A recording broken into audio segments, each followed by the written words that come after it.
Michael Greenberger, you want to talk to us about your perspective on this, what you've seen and where we're going? As the governor has made clear, after 9/11, everybody was worried about counterterrorism.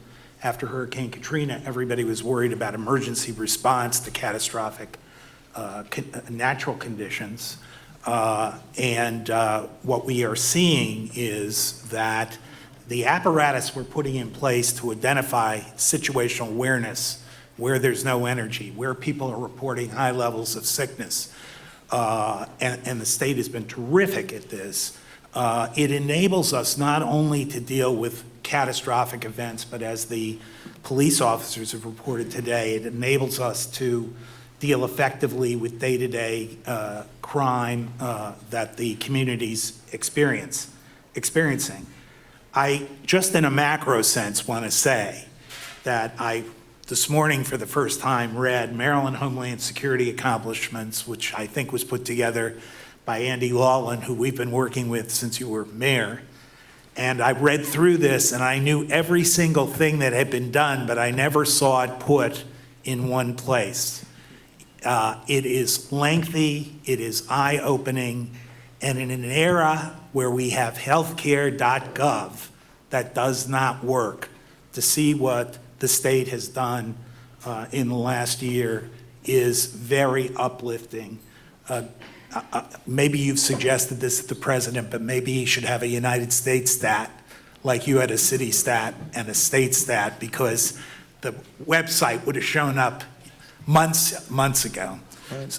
So I think Maryland, collectively, we know what's going on all over the country. And in fact, we're advising several governments around the world.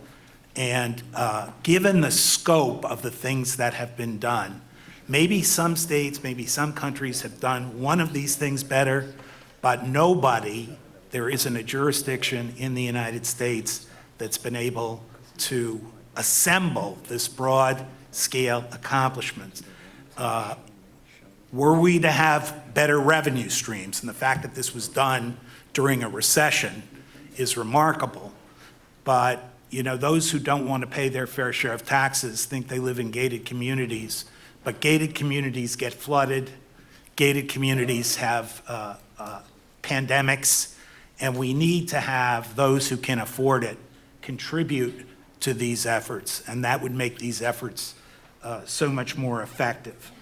The final thing I would say is one of the things we saw in Superstorm Sandy was energy supplies dwindled and evaporated. Generators were in basements that got flooded, gas stations didn't have gas, power outages were rampant, and Maryland has, and I'm happy to say we were honored to help Maryland and the Maryland Energy Administration and the Maryland Emergency Management Agency developed an energy assurance plan that goes a long way to being sure that, God forbid we ever have a Hurricane Sandy, we will be, in terms of generators, gasoline, electrical power, in the best shape, I think, of any state in the country.